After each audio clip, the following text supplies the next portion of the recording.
Hey, thanks for listening. My name is Brandon. I'm here with Jeff. Jeff, I've got a question for you. As you know, I'm turning 40 next week, right? Yep. Big 4-0. And something that I want to do, something that is of interest to me, is becoming a YouTuber. Really? Yeah. So, you got these people who talk into the camera and they vlog their life, and they're usually 20-year-old kids talking about going to the bars, doing millennial things. But is there a 40-year-old who's doing it? I don't think so. I mean, I don't. One. If I do a video every day of my 40th year, you think that's interesting, or do you think it's too self-indulgent? The fact that you still get carded at the grocery store for buying alcohol makes me think that if you do a chronicle of your 40th year, that most of the commenters are going to be like, no, that's bullshit. He's not 40. True. So that's a lead-off point. But I think it's a good idea. I mean, like, wanting to be able to look back on all these videos and stuff, because 10 years ago I was probably I was doing vlogs on a different website, and I really enjoyed it. I look back on them now and they're really stupid. They're not vlogs of? It was just like me talk, and it was during the time at which my wife was pregnant with our first kid, and just kind of talking about that kind of stuff. But it was mostly just clowning. It was like jumping around in a ball pit at McDonald's or something as a probably a 29, 30-year-old, something like that. Yeah. You think I should do that?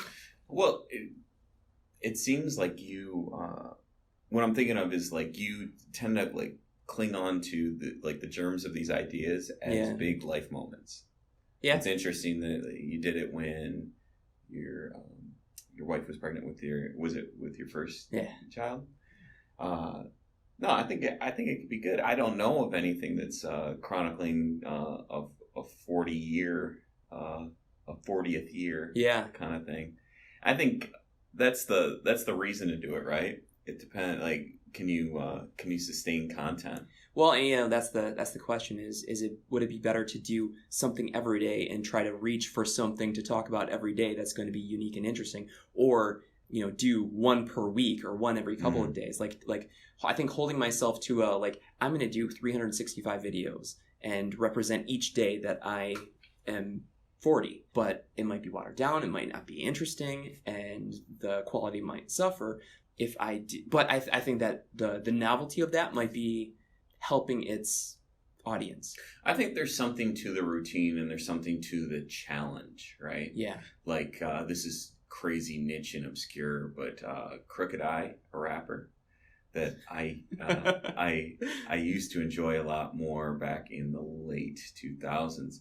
He did a thing where he put out a song every single week for an entire calendar year. Yeah. So he ended up with this 52 track, you could call it. Really, they were just like maybe a verse freestyle or something like that for a year. And it ended up being a cool collection after the fact, but it was much more relevant when it was current. And he was keeping the streak. But you were interested in it at the time because it's like, oh, can he keep this up?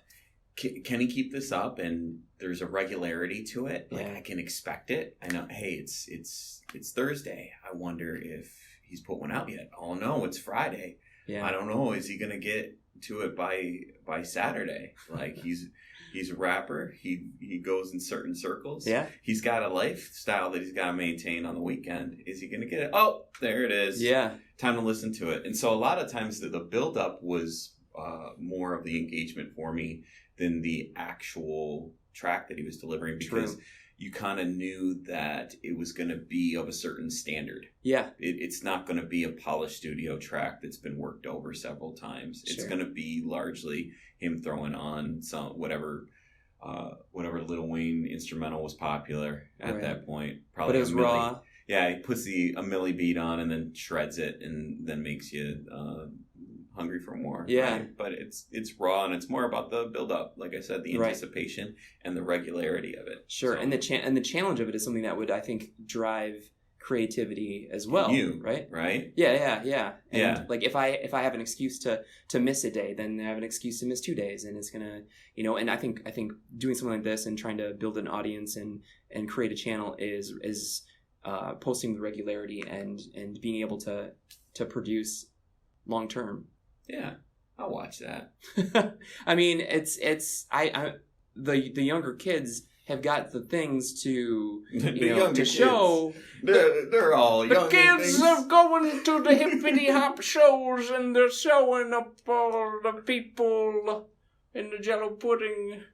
Like me, it's gonna be like sitting in the car at soccer practice, or I don't know. Maybe it'll challenge. And this is something that when I was younger, being involved in film projects and different improv groups and stuff, I had that creative outlet, and particularly as I turn 40, wanting to have that. So this might force me to be creative, go for a walk, and shoot something that I, instead of sitting and watching Netflix.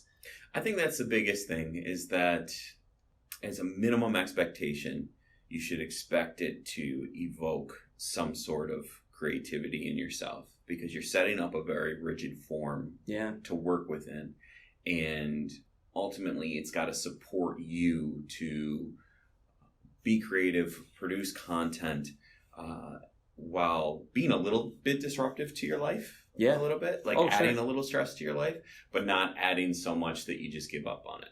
True. Right? True. So if it's a daily thing, the risk of it being too stressful is gonna be there. If it's a weekly thing, you got a little bit of a play. And you're also building up a little drama in your potential viewership. Like I mentioned before, oh, he put it on Tuesday. Oh, he normally puts it on Tuesday, but it's not on Tuesday. Is the streak going to break? Oh, it's Thursday. It comes out, right? So, I don't know. You can play around with consistency a little bit, and then when that consistency gets questionable, it's good content. Even bringing that into the videos themselves, like you were talking about a YouTuber yesterday, and saying that you learned something about his personal life because he needed to share why he hadn't made a video in a while. Oh, right?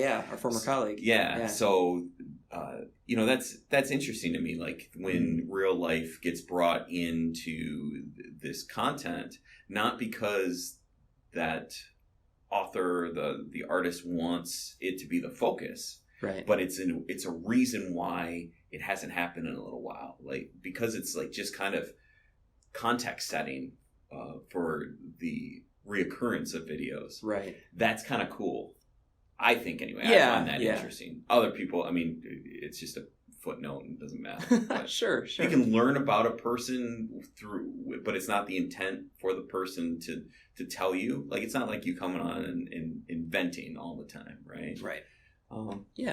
I think, for me to be able to look back on those videos that I did 10 years ago, they're dumb, but it's a time capsule. And to have that for me for, something like a 40th year, something for my kids to look at, and all the things that I did, and even when I'm old or when I'm gone or something like that, I kind of like that. So I'm going to do it. When you're gone. I'm gonna miss you when we're gone. Yes. That's the only part that I sing. You forgot the cups. So don't do that with your phone. You really want a new phone, don't you? All right, man. Well, thanks for your advice. I'm gonna see what I can do. I'll test it out. Yeah. And we'll check back.